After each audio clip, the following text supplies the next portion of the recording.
बाबर आजम के ऊपर क्या टाइम आया हुआ है, मतलब कष्ट किस्म का टाइम के दानिश कनेरिया पकड़ के बाबर आजम को रंदा फेर रहे यार।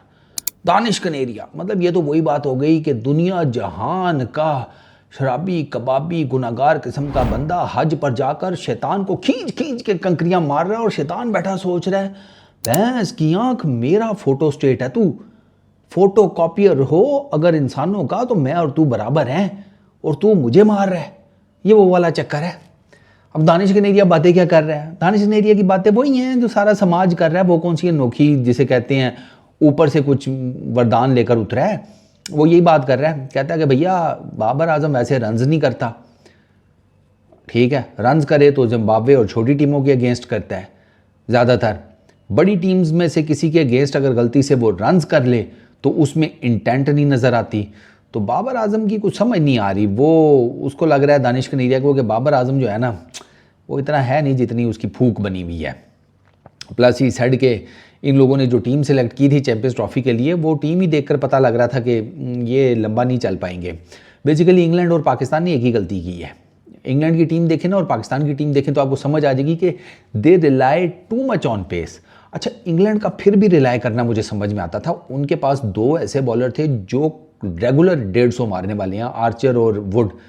उनका फिर पेस के ऊपर थोड़ा सा रिलाई करना समझ में आता था। हमारे तो यार 130-135 वाले हैं। ये पता नहीं कौन सी पेस मशीनरी थी जिसके ऊपर ये रिलाई करके बैठे हुए थे। दूसरा स्पिनर उन्होंने भी एक ही फ्रंट लाइन खिलाया, आदिल रशीद। हमारे पास अबरार था, बाकी वो भी ऑनलाइन वो ऑलराउंडर्स की जुगाड़ पर लगे हुए थे, हम भी ऑलराउंडर्स की जुगाड़ पर लगे हुए थे।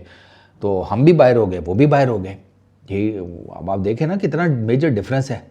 आप अफगानिस्तान की टीम का देखें, वो फ्रंट लाइन स्पिनर्स के साथ आए हैं, फ्रंट लाइन बैटर्स के साथ, फ्रंट लाइन ऑलराउंडर्स के साथ। उनके ऑलराउंडर भी प्रॉपर ऑलराउंडर है ना। अजमतुल्ला को देख लें आप, बैटिंग भी फिर विद द बॉल भी। तो इस तरह तो वो तो फिर तो समझ में आता है कि अगर आपका ऑलराउंडर ऐसी परफॉर्मेंस दे रहा है कि भाई 40-45 क्रूशल रन भी कर गया, एक पार्टनरशिप भी आपकी 70-75 की ठोक गया आपके साथ क्रूशल टाइम के ऊपर, और प्लस बॉलिंग में आगे 5 विकेटें भी ले गया, ऐसा ऑलराउंडर समझ में आता है। वो बाकी तो वो जो हमने रखे हुए थे या जो इंग्लैंड ने रखे हुए थे वो तो जिसे कहते हैं वो बंदी पूरे किए हैं उन्होंने कि 15 करने हैं बस, ठीक है चलो फिर इसको भी डाल लो।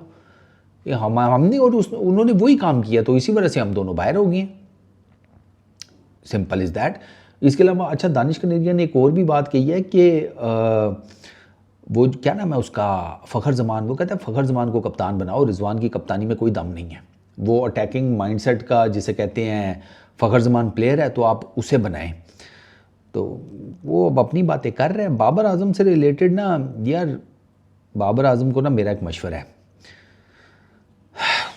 अगर आपके फैंस कह रहे हैं या आपके क्रिटिक्स कह रहे हैं कि आपकी बैटिंग में कोई टेक्निकल फॉल्ट आ गया है, तो चलें उनको उस ऐसी बातों को ना सुनना समझ में आता है। लेकिन अगर सुनील गावस्कर, मोहम्मद यूसुफ के लेवल के बैटर्स आपको कह रहे हैं ना कि यार there is something technically wrong with your batting, तो फिर आपको ना कान धरने पड़ते हैं क्योंकि ये वो लोग हैं जिन्होंने आपसे बहुत ज़्यादा क्रिकेट खेली हुई है, आपसे ज़्यादा टफ ओपोनेंट्स को फेस किया हुआ है। सुनील गावस्कर ने जिस बॉलिंग लाइनअप को फेस किया हुआ है, मैं और आप तो सोच भी नहीं सकते, बिल्कुल भी नहीं सोच सकते। उस टाइम पे वेस्ट इंडियंस की आप बलाएँ थी विद फास्ट बॉलिंग में, वो जाकर चेक कर लें 70s-80s में। तो सुनील गावस्कर भी यही कह रहे हैं कि बाबर आजम का टेक्निकल फॉल्ट है, मोहम्मद यूसुफ भी यही कह रहे हैं, बाकी बड़े बड़े क्रिकेटर्स मैं देख रहा था वो कह रहे हैं कि टेक्निकल फॉल्ट है।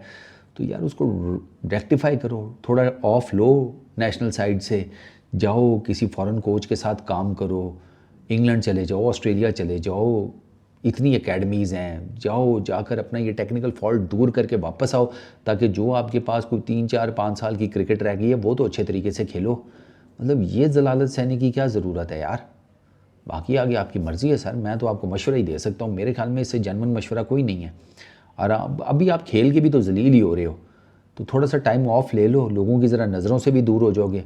वो कहते हैं ना आँख हो जल पहाड़ हो जल, तो आप थोड़ा सा ज़रा लोगों की नज़रों से भी दूर हो जाओगे, थोड़ा ज़रा आपको भी ऑफ टाइम मिल जाएगा, जाकर अपनी बैटिंग प्रैक्टिस करो, कोच के साथ, किसी बड़े खिलाड़ी के साथ आप जाकर बैठो, अपनी टेक्निकल फॉल्ट्स के ऊपर काम करो, स्पिन के अगेंस्ट, पेस के अगेंस्ट, ये चीज़ें जो हैं वो रेक्टिफाई करें। आपका वो जो फ्रंट पैर है वो जो टिल्ट हो चुका है कवर्स की तरफ, उसको जाकर डिस्कस करें।